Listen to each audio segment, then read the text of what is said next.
Avec vous, évidemment. Bonjour Marion Lagardère pour la Bonjour revue Patrick. de presse. Bonjour Julie, bonjour à tous. C'est donc l'incontournable du jour Notre-Dame-des-Landes. Oui, en une de la majorité de vos journaux. Alors, honneur à ceux de l'Ouest. C'est non, titre avec un grand point d'exclamation, le Télégramme. C'est fini, espère Presse Océan. Le Courrier de l'Ouest parle, lui, d'un abandon. Sud-Ouest, d'un renoncement. Et pour la Charente libre, Macron lâche l'affaire. Bref, tout ça pour ça, résume François-Xavier Lefranc dans Ouest France. Et pourtant, le gouvernement pouvait-il faire autrement ? Aujourd'hui, écrit le journal, ce que beaucoup de citoyens attendent surtout, c'est d'abord l'amélioration des liaisons ferroviaires, la fin des zones blanches et le développement du haut débit dans les zones rurales. Manière de répondre à ceux qui brandissent l'argument du développement économique que les conditions de sa réalisation ont changé. Ce qui était moderne en 1970 est daté en 2018. C'est le mot choisi par les confrères de l'Est des dernières nouvelles d'Alsace qui jugent que ce projet presque pompidolien avait vieilli, un vestige des 30 Glorieuses, ajoute le Républicain lorrain, une hérésie à l'heure de la sobriété énergétique. Voilà pour le constat. Vient ensuite la question de l'après que tout le monde n'aborde pas de la même manière. Oui, il y a d'abord l'angle de l'après immédiat, l'évacuation de la ZAD dont le Parisien redoute qu'elle dégénère en explosion de violence. En une d'ailleurs, cette photo de Nicolas Hulot, index pointé en avant et regard ferme. L'État ne tolérera aucune exaction. Oui, c'est bien Nicolas Hulot et pas Gérard Collomb. Les violents n'ont qu'à bien se tenir. D'ailleurs, il le dit aussi en page 3, cette décision n'est en aucun cas une licence pour reproduire ce type d'action, parce qu'en dehors de l'évacuation, la presse est aussi la cinquantaine d'autres projets en France que les zadistes ont dans le viseur, écrit Yves Tréhard dans le Figaro.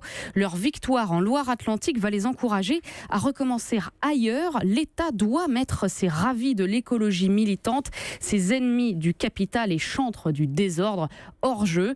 Pour y voir plus clair, Libération propose d'ailleurs la carte de France des ZAD en devenir avec ce titre, à qui le tour. Mais l'après, ça n'est pas que l'affrontement et la prolifération des cabanes en bois, c'est aussi la question de l'avenir du bocage, un avenir qui pourrait ressembler au modèle du Larzac. Reportage dans Midi Libre où Arnaud Boucaumont est allé voir les premiers zadistes, ceux qui, il y a 40 ans, sont venus prêter main forte aux paysans aveyronnais.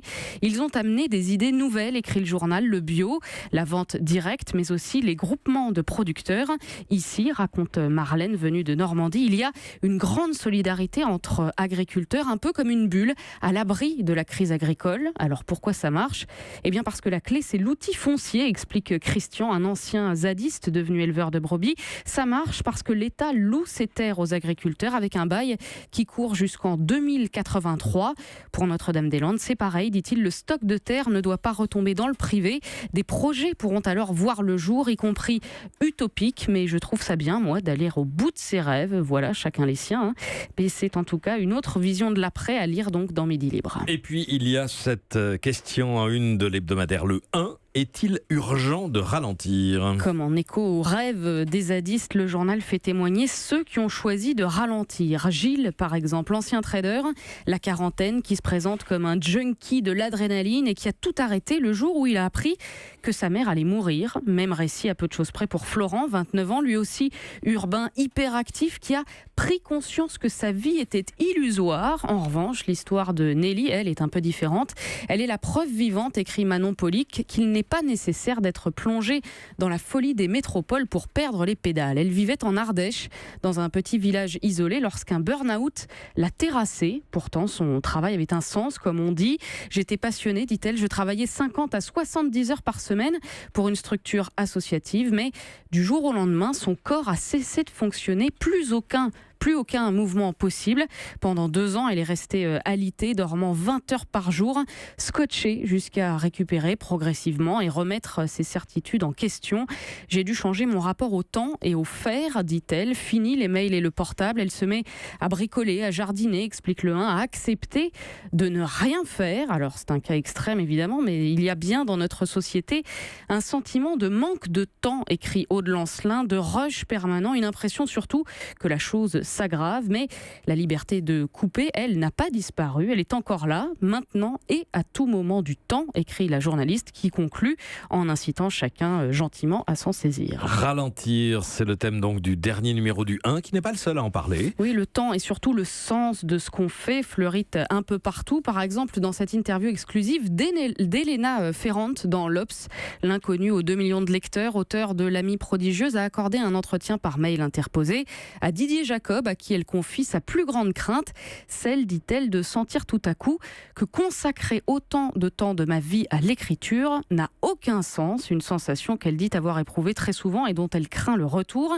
Même chose dans Le Point, où le neuropsychologue Francis Eustache vous prévient, la rêverie, c'est très important, ne rien faire, rêvasser dans votre canapé, dormir, dit-il, c'est là que la mémoire se synthétise.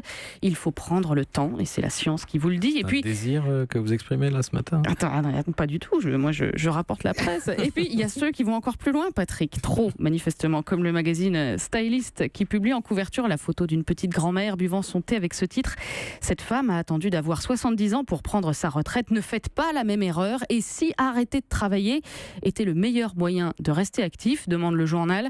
Allez sur ce, bonne journée à tous. Oui, je sais, c'est un peu léger comme chute, mais avec toutes ces histoires de lenteur et de rêverie, force est de constater que je n'ai pas eu le temps. Merci quand même de nous avoir fait rêver pour cette revue de presse. Marion Lagardère. Europe 1.